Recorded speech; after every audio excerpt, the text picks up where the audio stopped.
రావాలి కదా. అలాంటప్పుడు వాళ్ళు మహిళా చైతన్యం కోసం అంత దూరం ప్రయాణం చేసి ఈ 4-5 రోజులు ఇక్కడే ఉండడానికి వచ్చారు అంటే నిజంగా గ్రేట్ మాస్టర్స్, గ్రేట్ కుటుంబాలు. మీ యొక్క కుటుంబాల సహకారానికి కూడా ఒక్కసారి కృతజ్ఞతలండి. సారు మహిళా చైతన్యానికి ఎంత ప్రోత్సాహం ఇచ్చారంటే అంత ప్రోత్సాహం ఇచ్చారు. మొట్టమొదటిగా సారు ధ్యాన యజ్ఞాలు ప్రారంభం చేసినప్పటి నుంచి కూడా స్టేజ్ పైన ఎక్కువ మహిళలనే ఉత్సాహపరిచేవాళ్ళు. ఎందుకంటే మనకు తెలుసు బుద్ధుడి కాలంలో బుద్ధుడు ఆనాపానసతి ధ్యానాన్ని కనుక్కొని అందరికీ చెప్పే విషయంలో మొట్టమొదట ఆయన చేసింది అందరికీ మగవారికే ఈ విద్యను నేర్పించేవాళ్ళు. ఆ కాలంలో స్త్రీలు బయట వచ్చేవాళ్ళు కాదనమాట. అంటే వాళ్ళు నేర్చుకున్నటువంటి విద్యని కొంతవరకు మాత్రమే పరిమితం చేశారు. మామూలుగా ఒక నానుడు ఉంది, ఆడవాళ్ళ నోట్లో ఏది దాగదు అని కదా. మన నోట్లో ఏదైనా ఉంటే పక్క వాళ్ళకి చెప్పేంత వరకు మనం ఉండం. కరెక్ట్గా ఇది పట్టుకున్నాడు సారు. మగవాళ్ళకి ధ్యానం నేర్పించారనుకోండి, ఏదో వాళ్ళు చేస్తారు, చెప్తారో చెప్పరో తెలీదు. బట్ అదే స్త్రీలకు ధ్యానం నేర్పించారంటే వేరే మాటలు మాట్లాడేటటువంటి మనము ఇప్పుడు ఈ మాటలు మాట్లాడతాం. సో ఈ మాటలు మాట్లాడడం వల్ల ఏమవుతుంది, మన ఊరు కాదు, మన జిల్లా కాదు, మన రాష్ట్రం కాదు, మన దేశం కాదు, ప్రపంచం అంతా ఇది నాలుకలో తిరుగుతూ ఉంటుంది ప్రతి ఒక్కరి చోట. అంటే ప్రపంచం అంతా ధ్యానమయం చేయాలంటే ఇందులో బీజం స్త్రీలలోనే ఉంది అని ఆయన ఈ సీక్రెట్ తెలుసుకున్నాడు. సో ఈ మహిళా చైతన్యానికి అంత ఇంపార్టెన్స్ ఇచ్చారు సారు. అంటే ఇది మహిళా చైతన్యం కదా, కేవలం మహిళలు మాత్రమే ఇందులో పాల్గొనాలి, మనకి సంబంధం లేదు అనేటటువంటి ఒక నెగిటివ్ థాట్స్ చాలా వచ్చాయి స్టార్టింగ్లో. ఇది స్టార్ట్ చేసిన తర్వాత అంటే సారు చూసే దృష్టి వేరే, మనకు అర్థమయ్యేది వేరే. ప్రతి ఒక్కరిలోనూ మహిళా శక్తి ఉంటుంది, పురుష శక్తి ఉంటుంది. ఇప్పుడు దానికి నిదర్శనము అర్ధనారీశ్వర తత్వం ఈశ్వరుడిది కదా. రెండు ఉన్నాయి అని చెప్పడానికి ఆయన అర్ధనారీశ్వర తత్వాన్ని చూపించగలిగాడు మనకి. అంటే ప్రతి ఒక్కరిలోనూ పురుష శక్తి స్త్రీ శక్తి రెండూ ఉంది. స్త్రీ శక్తి అంటే ఏంటి, ఓర్పు, సహనం, ప్రేమ, దయ, జాలి. ఇలాంటి ఓర్పు సహనం అనేది పురుషుల్లో చాలా తక్కువ ఉంటుంది, స్త్రీలో చాలా ఎక్కువ ఉంటుంది.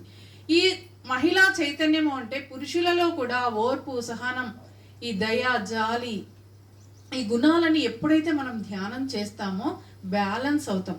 స్త్రీలలో భయం ఉండొచ్చు, సాహసం చేసే గుణం లేకుండా వచ్చు. అంతెందుకు నేనే చాలా భయపడేదాన్ని స్టార్టింగ్లో. చాలా చాలా భయం అంటే అంత భయం నాకు. ఎవరైనా పోలీసులు చూస్తే భయం. మా స్కూల్ గడి డిఓ ఆఫీసర్లు అంటే గడగడగడ వణికేదాన్ని నాకు, అంత భయము. సో ఎప్పుడైతే ధ్యానం చేయగలిగామో బ్యాలెన్స్ అవుతాయి. మనలో ఉండేటటువంటి గుణాలు మనకు ఏవి తక్కువ ఉన్నాయో అవి బ్యాలెన్స్ అవుతాయి. పురుషులకు కూడా ఏది కావాలో అది వస్తుంది. అంటే స్త్రీ పురుషుల భేదం లేదు ఇక్కడ. మన గుణాలు బ్యాలెన్స్ చేసేదానికి ఏకైక సాధనం ధ్యానం అని చెప్పడానికి సారు ధ్యాన మహిళా చైతన్యం అనే దాన్ని ముందుకు తీసుకొచ్చాడు. ఇది మనం అర్థం చేసుకోవాలి. సో ఎప్పుడైతే మనం ధ్యానం చేస్తామో మనం అనుకుంటూ ఉంటాం, నేను మాత్రం ధ్యానం చేస్తున్నాను, మా ఆయన చేయలేదు, మా పిల్లలు చేయలేదు, మా బంధువులు చేయలేదు అని మనం బాధపడుతూ ఉంటాం ఎట్లా అనేసి. కానీ సార్ చెప్పారు కదా ఇందాక, ఏ ఇంట్లో అయితే ఒక స్త్రీ ధ్యానం చేస్తుందో ఆ ఇల్లంతా ధ్యానమయం అయిపోతుంది. పూజ గదిలో మనం ఒక దీపం పెట్టామనుకోండి, ఆ వెలుగు ఆ గదంతా వస్తుందా రాదా? వస్తుంది. మనం ధ్యానం చేస్తే ఆ వెలుగు మన ఇంట్లో అంతా ఎందుకు రాదు? ఖచ్చితంగా వస్తుంది. మనం చూడలేకపోతున్నాం అంతే. ఎప్పుడైతే మనం ధ్యానం గంటలు గంటలు చేసి ఈ సజ్జన సాంగత్యం చేసి జ్ఞానాన్ని పెంచుకొని ధ్యాన శక్తిని మనం ఎప్పుడైతే పెంచుకుంటామో మనలో మార్పు ఆటోమేటిక్గా వస్తుంది. మనలో మార్పు వచ్చిన తర్వాత ఎదుటి వాళ్ళు, మన ఇంట్లో ఎవరైతే ఉన్నారో వాళ్ళు మనల్ని క్యాచ్ చేయగలుగుతారు. ముందు ఇలా ఉన్నింది కదా, ఇప్పుడు ఇలా మారిందే అంటే ధ్యానంలో ఏదో ఉంది అనే మార్పు వాళ్ళు గ్రహించిన తరువాత ఖచ్చితంగా మన మాటకు శక్తి వస్తుంది. ధ్యానం ఒక్కటే చేయడం కాదు, మన ధ్యానంతో పాటు పత్రిజీ కాన్సెప్ట్లన్నీ మనం ఫాలో అవ్వాలి. సార్ ఏమంటారు సింపుల్గా, no complaint, no comment, no judgement ఇవ్వంటారు కదా. ఉదయం నుంచి రాత్రి వరకు మనం ఫాలో చేస్తున్నామా? అదొక్కటి చూసుకుంటే చాలు. ఎవరినైనా కంపేర్ చేస్తున్నామా, ఎవరినైనా కామెంట్ చేస్తున్నామా, ఎవరినైనా జడ్జి చేస్తున్నామా, ఈ పొరపాట్లు ఎక్కడైనా మనం జరుగుతుందా? ఉదయం నుంచి రాత్రి వరకు జరిగేది ఇవే గమనిస్తే. ఎప్పుడైతే మనం సాధన పెంచుకుంటూ ఎంతో జ్ఞానాన్ని వింటూ సజ్జన సాంగత్యం చేసుకుంటూ ఇవన్నీ మనం గమనించుకుంటూ ఉంటే నీ ధ్యాన శక్తి పెరుగుతూ ఉంటుంది.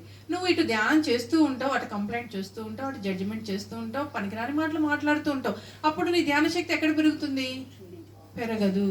మనం ఎంతకాలం ధ్యానం చేస్తున్నాము కాదు, ఎంత అవేర్గా ధ్యానం చేస్తున్నాం. నువ్వు 5 నిమిషాలు ధ్యానం చేసినా, 5 గంటలు ధ్యానం చేసినా ధ్యాన శక్తి నువ్వు కూడబెట్టుకుంటున్నావా, పోగొట్టుకుంటున్నావా అనే దాని మీద మనకి అవేర్నెస్ ఉండాలి, ఎరుక ఉండాలి.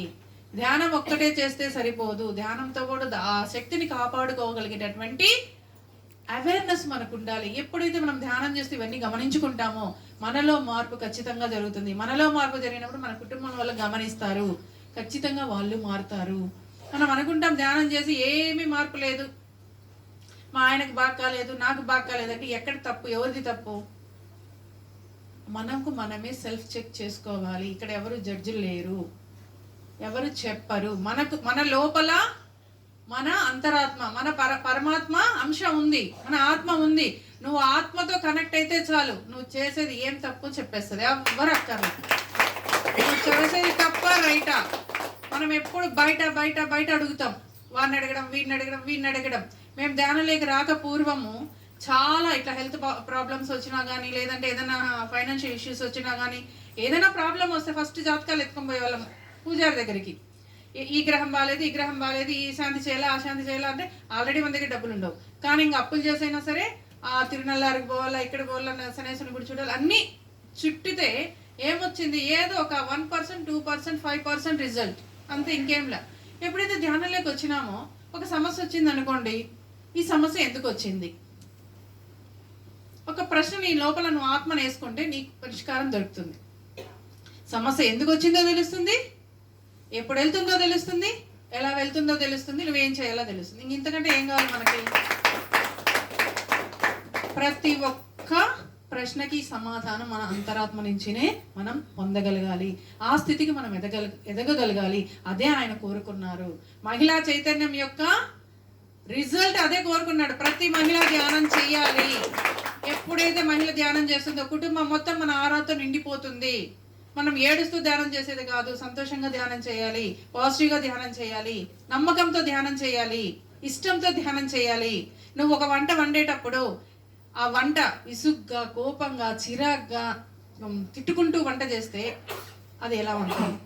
అదే ఒక దేవుడికి ప్రసాదం చేస్తున్నాం అనే భావనతో ప్రసాదం చేసేటప్పుడు మనం తలస్నానం చేసుకుని భగవంతుడికి చేస్తున్నామని ఒక మంచి ఆలోచనతో, ఎంతో శ్రద్ధతో, భక్తితో, దేవుడి మీద భక్తితో చేస్తాం కదా, అప్పుడు ఎలా ఉంటుంది?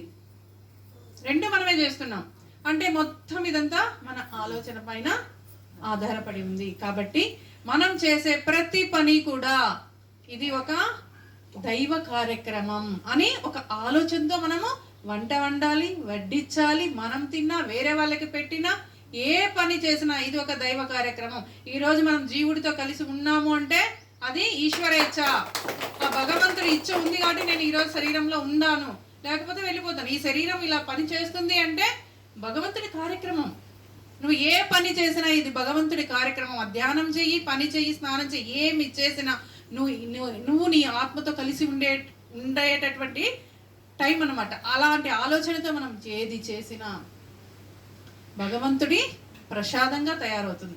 నీ ప్రతి శ్వాస ప్రసాదంగా తయారవుతుంది. నువ్వు సాక్షాత్తు ఆ పరమాత్మని ఒడిలో జీవిస్తున్నావనేటటువంటి ఫీల్ నీకు కలుగుతుంది అన్నమాట.